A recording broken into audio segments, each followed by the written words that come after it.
বিসমিল্লাহির রহমানির রহিম। সম্মানিত সুধী সকলকে আসসালামু আলাইকুম। আজকে আলোচনা চতুর্থ শ্রেণীর 2 অধ্যায় থেকে যোগ ও বিয়োগ এই ধারণার আমরা আজকে গুরুত্বপূর্ণ একটি বিষয় আলোচনা করব। আশা করছি আমরা প্রথম থেকে শেষ পর্যন্ত ভিডিওটিতে সময় দেবো। তো আমরা এটা 2 অধ্যায় যোগ ও বিয়োগের আমরা পৃষ্ঠা 23 থেকে এই বইয়ের এই পৃষ্ঠাগুলো পেয়ে যাব। তো আমাদের আজকের যে আলোচনা, আমরা কিছু বিষয় নিয়ে আপনাদের সামনে উপস্থিত হওয়ার চেষ্টা করেছি। তো আমাদের আলোচনা হলো 36 পৃষ্ঠা নিয়ে। 36 পৃষ্ঠায় আমাদের এখানে বেশ কিছু বিষয় রয়েছে, গুরুত্বপূর্ণ বিষয় রয়েছে। 36 পৃষ্ঠার আমাদের আজকের যে আলোচনা, এখানে আমরা 1 নম্বরের যে বিষয়টি সেটি দেখব। আবিরের কাছে এত টাকা ছিল, বাজারে যাওয়ার আগে তার মা তাকে আরও এত টাকা দিলেন, এ ধরনের একটি বিষয় রয়েছে। এবং সে এত টাকার কেনাকাটা করলো, এখন তার কাছে আর কত টাকা রইল। তো এখানে আবিরের কাছে যেহেতু 4,865 টাকা ছিল এবং বাজারে যাওয়ার আগে তার মা তাকে আরও 733 টাকা দিলেন এবং সে কেনাকাটায় খরচ করেছিল 1,045 টাকা।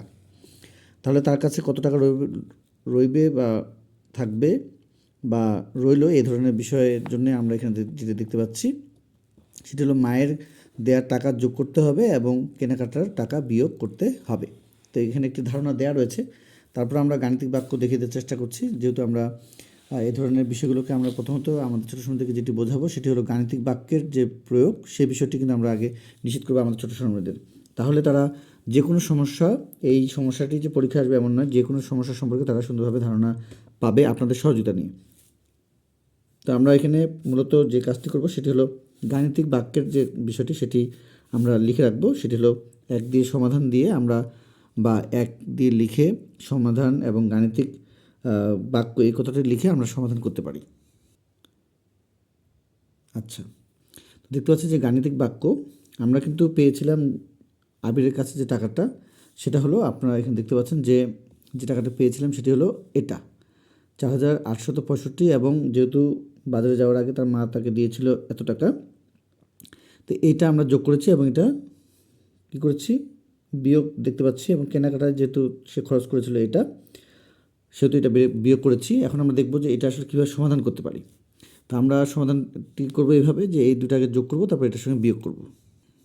আচ্ছা, তো আমরা দেখতে পাচ্ছি এখানে 3, 5, 8, 3, 6, 9, 7, 8, 7, 8, 7, 8 বা 8, 7, 15, 5 হাতে 1, 4 একে 5, 5 বসিয়েছি।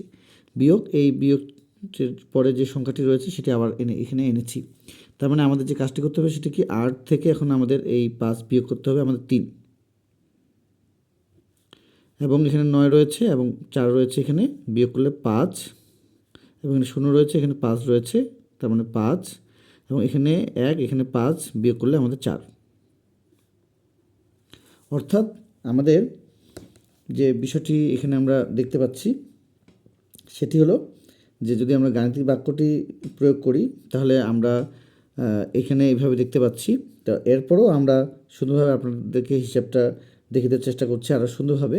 আমরা এটা দেখলাম গাণিতিক বাক্য, এটা সম্পূর্ণটা হলো আমাদের গাণিতিক বাক্য। এবং আমরা কিন্তু যদি বইয়ে দেখি 36 পৃষ্ঠার, তাহলে কিন্তু আমরা দেখতে পাবো যে আমরা এ ধরনের একটি সমস্যার সমাধান এবং আমাদের নিচে গাণিতিক বাক্যর যে প্রয়োগ সেটা কিন্তু এই পর্যন্ত রয়েছে। আমরা যদি আমাদের ছোটো সময় থেকে বোঝাই গাণিতিক বাক্য দিয়ে, তাহলে এটা, কারণ আমরা কথা দিয়ে বা আরও অন্যভাবে যদি হিসাব করি সেই বিষয়টিও আমরা পেতে পারি। তো আমরা এটা পর্ব 1-এ রেখেছি, পর্ব 2-এ আমরা সেটা দেখে দেওয়ার চেষ্টা করছি। তাহলে কোনো সমস্যার সমাধান করতে চাইলে আমাদের ছোটো সময় থেকে যেটি বোঝাতে হবে সেটি হলো যে এখানে যোগ বা বিয়োগের যে ধারণা সেটি যেন তারা সুন্দরভাবে বুঝতে পারে। এটা বুঝতে পারলে তারা যে কোনো সমস্যার সমাধান করতে পারবে। আচ্ছা, তাহলে আমরা একটু এখানে দেখে নিই যে আসলে এখানে কীভাবে আমাদের সমস্যাটির সমাধান আমরা করতে পেরেছি।